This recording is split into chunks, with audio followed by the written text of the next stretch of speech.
Hello and welcome to the Heat Check podcast, the Miami Herald's Miami Heat podcast. I'm David Wilson. I'm joined, as always, although not as always, because it's been a little bit of a joined by Anthony Chiang on the other line. Anthony, I'm in an airport. You're back at home from New York. Heat did the job up in New York City, right? Split those two games. Yeah. Looked for a lot of that game last night, or on Tuesday night, like we were maybe heading towards something even better than Heat in 5 for Miami. I think we're just going to have to settle for Heat in 5 after that one. Yeah, I mean, I was trying to think of the last time I was on the podcast because I've taken the last 2 weeks, quote unquote, off because of logistical reasons, and Barry Jackson's filled in. The last time I was on, it was the middle of the play-in after the loss to the Hawks. Yeah, I think that's right. A lot has changed since then. They're 3 wins away from the Eastern Conference Finals, probably favorite at this point by most with home court advantage in the second round to get to the Eastern Conference Finals for the second straight year. I think you joked on that podcast the last time I was on that they were actually like only 6 wins away. I was just talking about this with someone else the other day. I was right. I was kind of right. I was laughing at you and I thought you were joking, but I guess you were serious. And here we are. I'm gonna book my flight soon to Boston or Philadelphia. Just crazy times. Yeah, I think my rationale was you win the one play-in game, and then you got a war against Milwaukee. You need to play 4 real games. You need to win 4 real games there. And then if you play New York or Philly, the Heat aren't losing to those 2 teams. And then Boston, we know, is going to 7 games if it gets to that. So Heat in really good shape right now. Obviously stunning. We haven't had you on the podcast. Obviously, you've been tweeting and writing about it, and people have gotten your thoughts, but do you want to just should we before we hit on the first 2 games of Heat-Knicks, do you want to go back in time and talk about Jimmy Butler and what he did against Milwaukee? I mean, Jimmy Butler turned into Michael Jordan, which is it's an annual tradition, but it's not just the numbers that he's putting up and the way he takes over games. It's the style, right? I remember people used to talk about Kawhi during that Toronto run. It's that's the closest we've seen to Michael Jordan since Michael Jordan, just in terms of how he does it with the mid-range jumper, kind of that deliberate pace, obviously two-way excellence. It's really old, late stage Michael we're talking about. I think that's what people from our generation remember most. But that's what Jimmy's doing, obviously, and he's obviously always been a good mid-range shooter. He's got the two-way stuff. He's added the 3, obviously. He hits threes in the playoffs now, but it's also, the way he cut, the constant movement, the way he cuts, that's all, Michael Jordan will-to-win stuff, and the way he played, too, at least through our, rose-colored rear-view mirrors that we remember. Yeah, I mean, he was the best player in a series that included Giannis for, I guess, 3 games or 2.5 games, but clearly the best player. I mean, he put together one of the arguably the best series in Heat history. I know it wasn't the finals like Dwayne in 2006, but when you consider it was the highest scoring series by a player in Heat history, beating a 1 seed, first time the Heat have done that. Just the two-way play, making threes, mid-range shots, getting to the rim against one of the best defenders in the NBA and Drew Holiday in that first round. It was just incredible. And, it shouldn't surprise us anymore because we've seen this now for 3 of the 4 years that Jimmy Butler's been on the Heat, just him elevate his play to a top 5 player in the NBA in the playoffs. But this is I didn't think he could outdo himself from last year. But so far, he's doing that. With what he's doing. I think there's 29 players right now averaging 20 points or more in the playoffs. He has the best field goal percentage of all of them. And he's averaging the most points. That just shows you the level of efficiency that he's producing right now. And he's shooting threes, too. It's not like he's a big man just making layups and, lob He's dunks. shooting 43% on threes on 5 attempts a game. Yeah, and he's gotten crazy because he was up over 50%, I think, at the end of that Milwaukee series. That's just insane. That's just insane. And then I guess the other quick takeaway before we move on to the Knicks is just the 3-point shooting in general, right? That's been the weakness all season for this team. I know it came around kind of late in the regular season, but to shoot 45% on threes in the first round against the Bucks. I mean, who could predict? It's like the Heat have been playing rope-a-dope all year. I know. And we're just okay, we're going to wait for the playoffs, and then we're just going to play like the team we were last year. So it's just pretty amazing stuff. I look forward to Jimmy Butler not being an all-star next year. Yeah, and then make All NBA for the third time while doing that. This would be now, there can't be any doubt now that he is one of the 10 best players in the league, I think, and people are going to forget that by February of next year because he's gonna. We said that last year, I feel like, because he's gonna play 70% of games. He's gonna sit some out. He's gonna kind of like coast and others. And even some of his good performances. The Heat are gonna have some weird losses, and we're all gonna forget. And then the playoffs are gonna come, and he's gonna do maybe not exactly this again, but something similar to this because maybe better. The way it's trending, right? He's done it in 3 out of 4 years. 1 year he didn't was the COVID year. So yeah. It just and all this, by the way, without Tyler Hero, which I know you and Barry have touched on, but that's another amazing aspect of all of it. Obviously, Victor Oladipo is missing too, but you lose Tyler Hero in the first half of the first playoff game, and you're still playing at this level. It's just a great job by Spoelstra, just the whole roster. All of a sudden, the team's depth is a strength. Just a lot has changed in the last 3 weeks. I know. And that's what's crazy because we're probably going to talk about the Panthers a little later on too. And we've talked a lot about the kind of parallel tracks the two teams have been on. And it continues now in the playoffs. The difference, I think, is with the Panthers, I could kind of watch that team all year and say they should be better. Like, you look at the players on the team, the way they play, they're like a lot of their underlying numbers were really good all year long. That I'm not surprised. I'm surprised they rallied from 3-1 down and all that kind of stuff. But, I'm not surprised that they are playing well right now. The Heat, I'm, shocked that they turned around. Yeah. With the Panthers, there were indications that they were playing better at the end, right? Click. Yeah, they were really good after Christmas for the most part. There were indications that it was going to potentially click into place if a couple things broke right. The Heat, other than the fact that we thought the three-point shooting would regress to the mean in a positive direction, which it has, there were no indications that this was coming from the Heat. The only way you could have seen this coming is just by saying, well, we've seen this team do this before. This is pretty much the same team as, I know PJ Tucker's not on the roster, but pretty much the same roster as last year, and we saw them get to the Eastern Conference Finals. So that's the only way you could say, oh, I could see this coming. But other than that, I mean, they have the worst net rating of any of the 20 teams in the postseason. They have the negative point differential in the regular season. I think they'd be the first team in since 2000 to advance past the second round with a negative regular season point differential. Has the team ever won it with a negative point differential? I can't imagine. I know. Actually, no. I looked it up. No, they have not. And they'd be the second 8th seed to ever advance to the conference finals. The only other team that did it was the '99 Knicks, and they're also the only 8th seed that advanced to the finals as well. So this is unprecedented territory, pretty much. Other than one other team, if they get past the Knicks, which is again just insane. It's crazy what's happening in South Florida sports right now. All right, so should we talk about games 1 and 2? I didn't see much, really, any of game 2 covering the Panthers, which is why I've got my Tim Hortons in my hand right now up in Toronto. Game 1, I was able to watch at a Bruins/Celtics bar before Game 7 of Panthers-Bruins. I think we should probably focus in more on that one, obviously, because that's the game Jimmy played. Mm-hmm. Well, I guess first of all, they got a lot of time off now before Game 3, 3 days. Saturday. Are we just expecting that Jimmy's going to be back in the lineup for that one?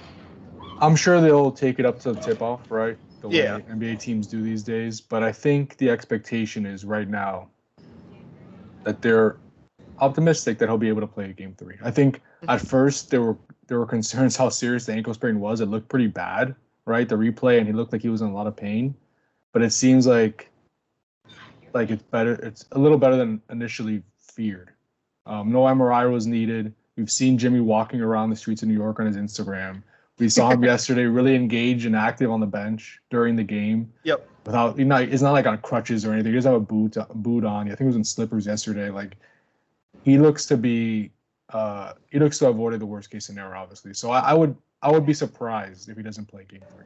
Yeah, ankle injuries are weird. Well, sometimes they can look I mean, you've probably done it playing basketball before where you land and turn your ankle, and for 10 minutes, not even, maybe 5 minutes, you're like, oh my God, I tore every ligament down there, and then all of a sudden you're running around the next day. Yeah. And the question is, even if he does play in Game 3, you're probably more likely to tweak it just because he's definitely, strained already. yeah. So you have to. I mean, that's obviously a concern.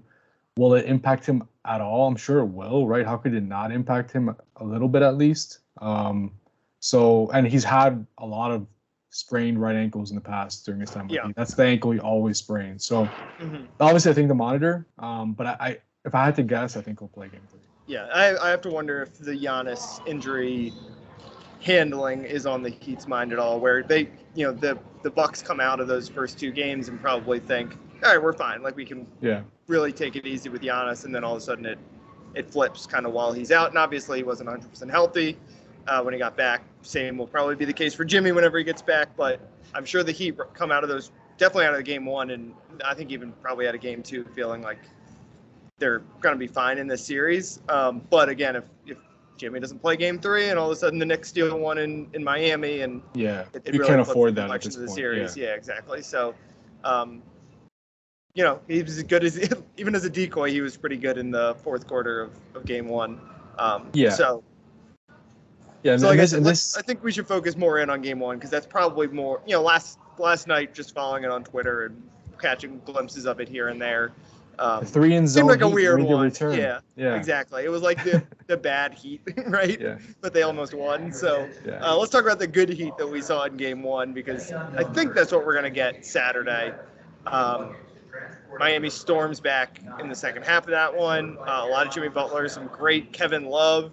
Other than Jimmy, what stood out most to you about game 1 and what it means for this series going forward?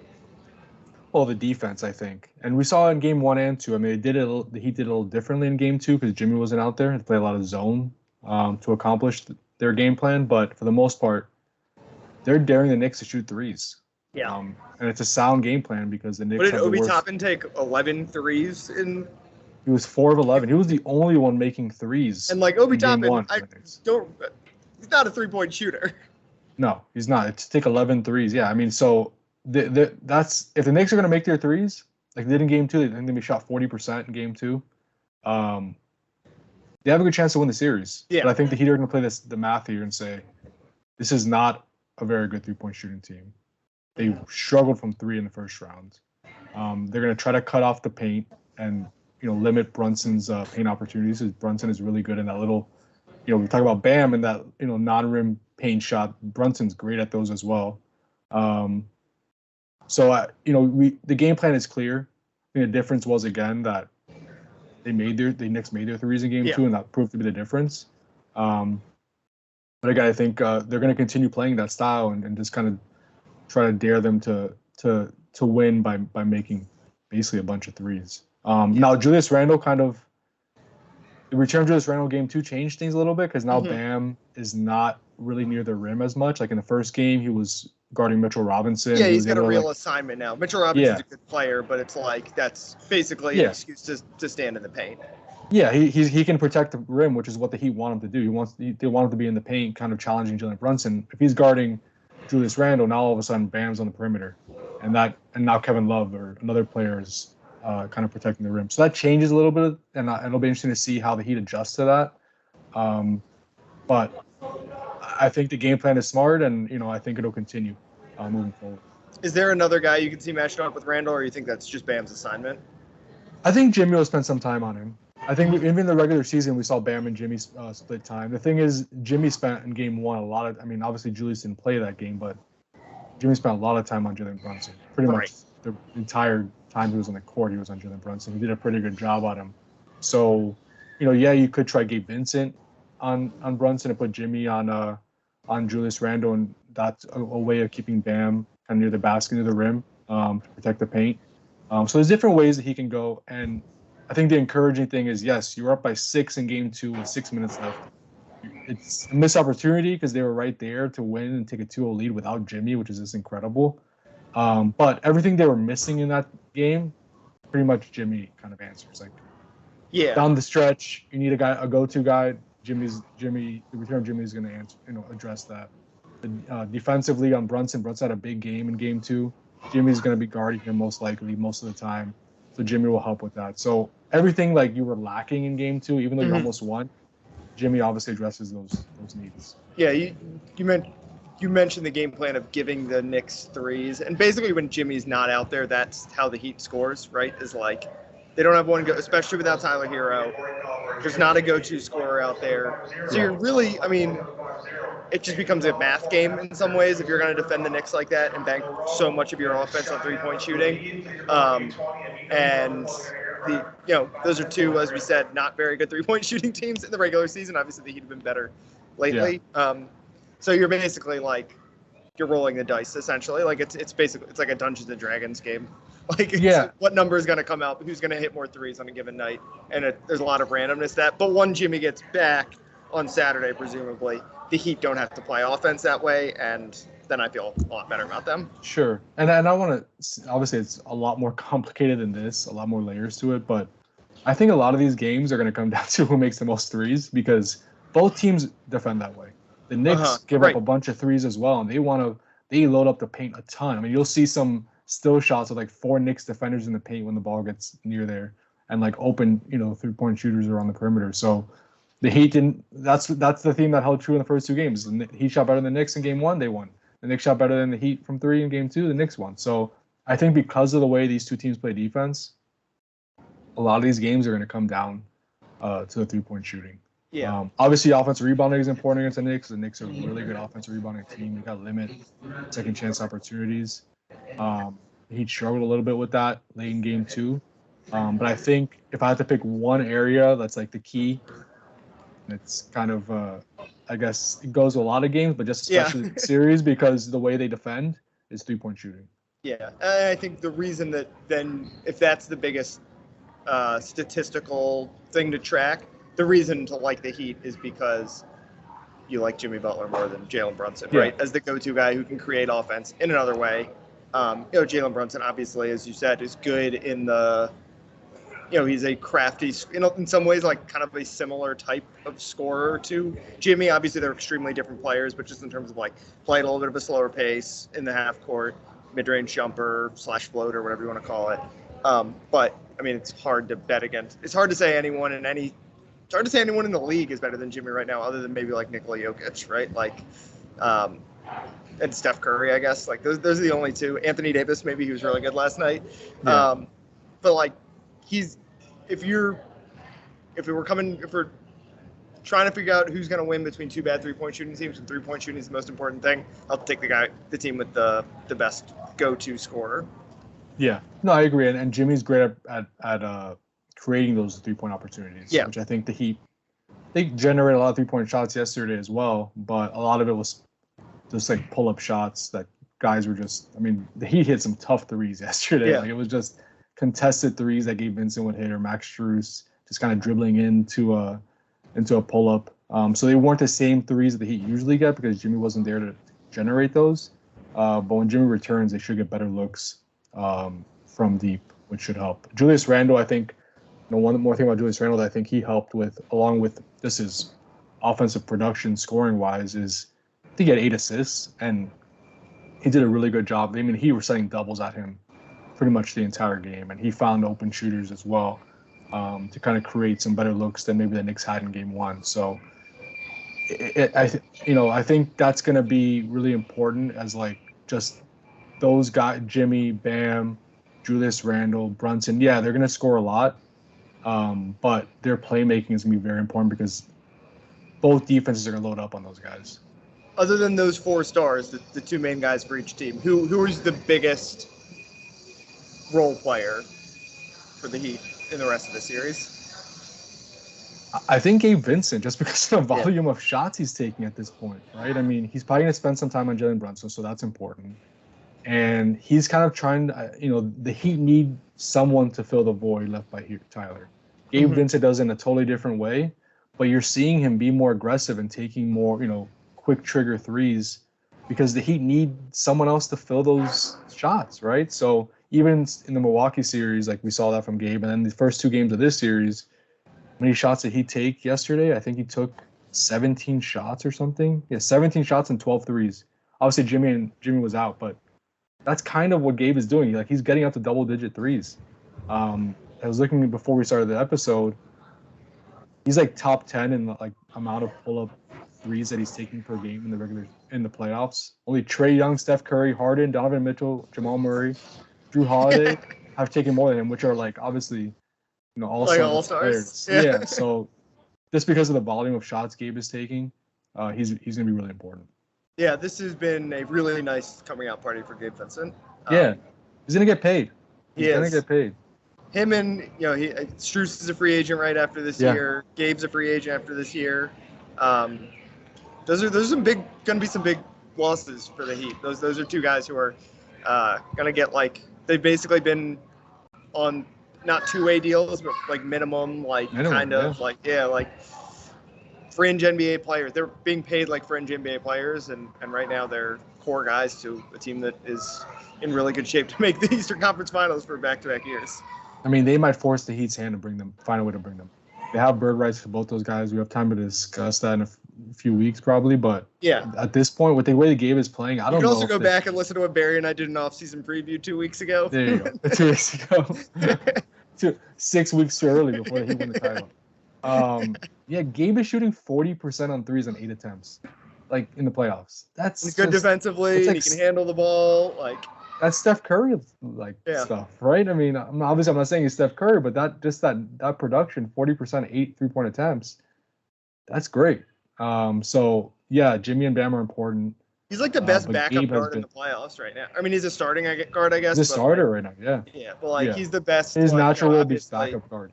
Yeah, obviously, if Hero was out there and if, they stuck with Lowry on the bench, Gabe's kind of really a bench guard. But, you watch all these other teams, I don't know, would you, take him over Jordan Poole? I kind of trust him more. You just and defense. I mean, you think about what he brings on defense as well. That's what I mean. He's a guy who, a guy like Jordan Poole, there's some nights where he's, unplayable. Can't play him, And I don't know who technically the Lakers is. Schroeder their backup guard. I don't know what their starting lineup even is. The Knicks, Emmanuel Quickly. He hasn't even played much in this series. Yeah, because and he's going to probably be the runner-up for Sixth Man of the Year this year. And Gabe has been because of the defense. Obviously, the scoring is nice. He's always been a good three-point shooter. I remember when he came up. This is way back, but even pre-COVID. Remember, he had a little run. It was on a West Coast trip. He popped up for a couple of games.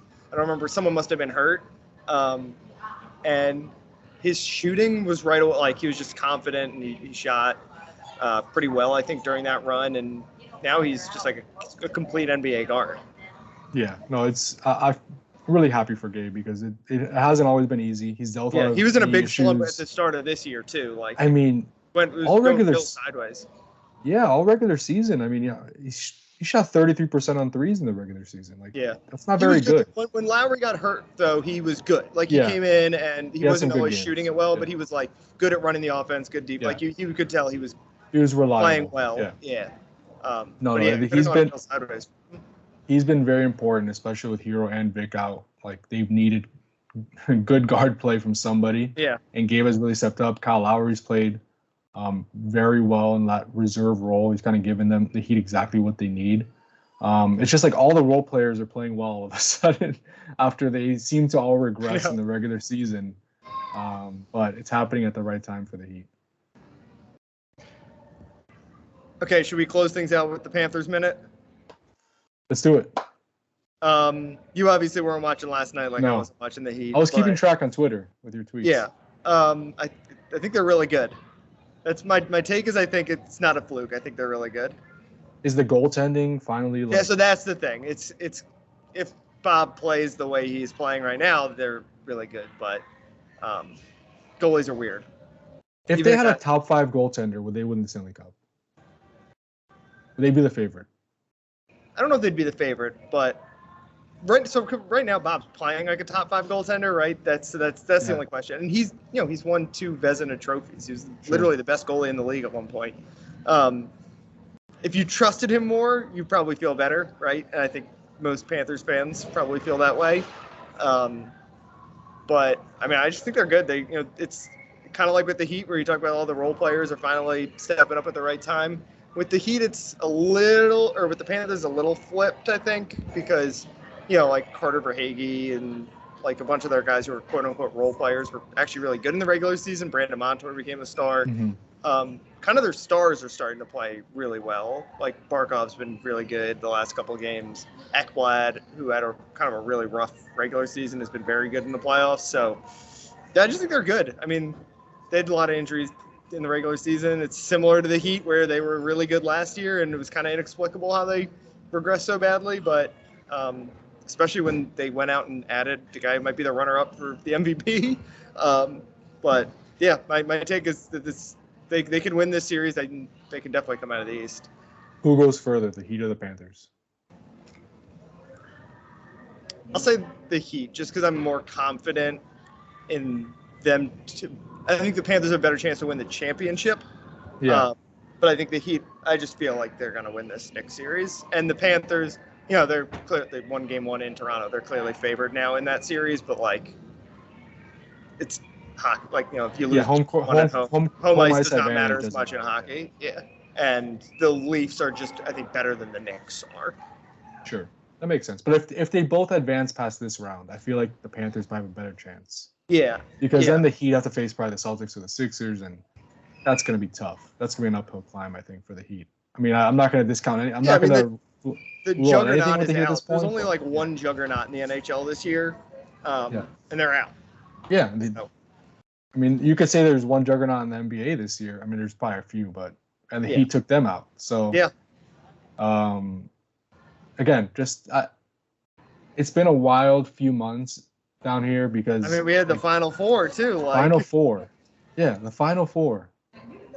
We thought that was crazy, like FAU and and then we have 2 8 seeds pull off huge upsets in the first round, and both are now in decent position to advance to the. It's early in the series, but Panthers won game 1, still home ice advantage. The Heat come back to Miami with a split. They seem like the better team than the Knicks at this point. Just for the first 2 games, it seems like they have a more sustainable way of winning this series. So it's just what was a rough winter is turning into a really, really fun spring. Yeah, our colleague Barry Jackson, I'm going to be very interested. At the end of the year, he always does his end of the year columns, superlatives kind of stuff. Going to have a lot to pick from when he's trying to sort through the best stories of the year because, FAU, Miami, Miami going to the Final Four would have been crazy. FAU going to the Final Four is one of the craziest sports stories ever. And then simultaneously, you have the biggest upset in NHL history based on point differential for a 7-game series, and Jimmy Butler literally becoming Michael Jordan for 3 nights in March. Those are when you if you go at the end of the year, go across the entire sports world, what the craziest stories are. Those are going to be 3 of the 10. Yeah. We're not going to see many crazier sports stories than these that we've seen here. And literally, it all happened in March, in 1 month. Yeah, March and April, sorry. Yeah, and this could continue, right? It'll get even crazier if one of these teams actually makes it to the championship round. Imagine that, the Heat or the Panthers making it to Stanley Cup, finals or the NBA finals. And what's going to happen when the Marlins make the World Series? I know the Dolphins are undefeated in December. Dolphins are undefeated in December. There's just going to be so many things to pick from for Barry. Poor Barry. Yeah.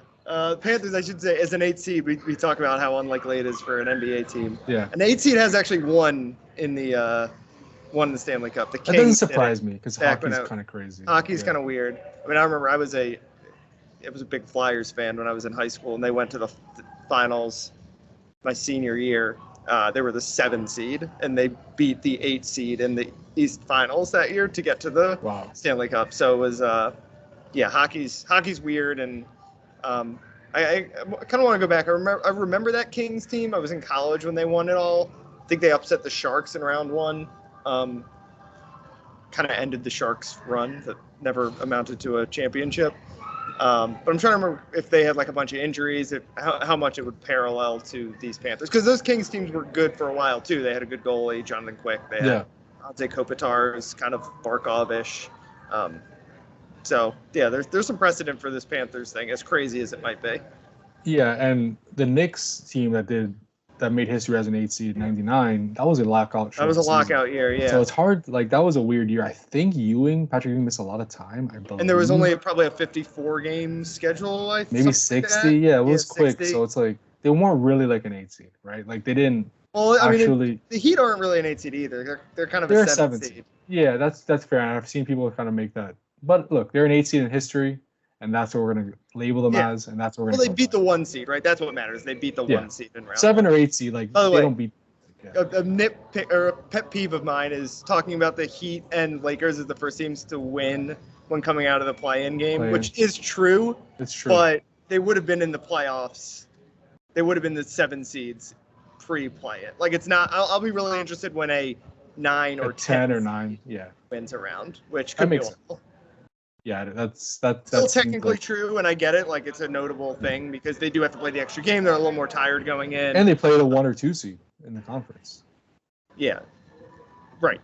Yeah. The 9 or 10, it's going to be tough because that's going to be a team that was not a playoff team that has to play a 1 seed in round 1 of the playoffs. So, all right. Any final thoughts? I got to hop on this plane in the next couple minutes here. Nah, come home, David. All right. We'll talk next week. Yep.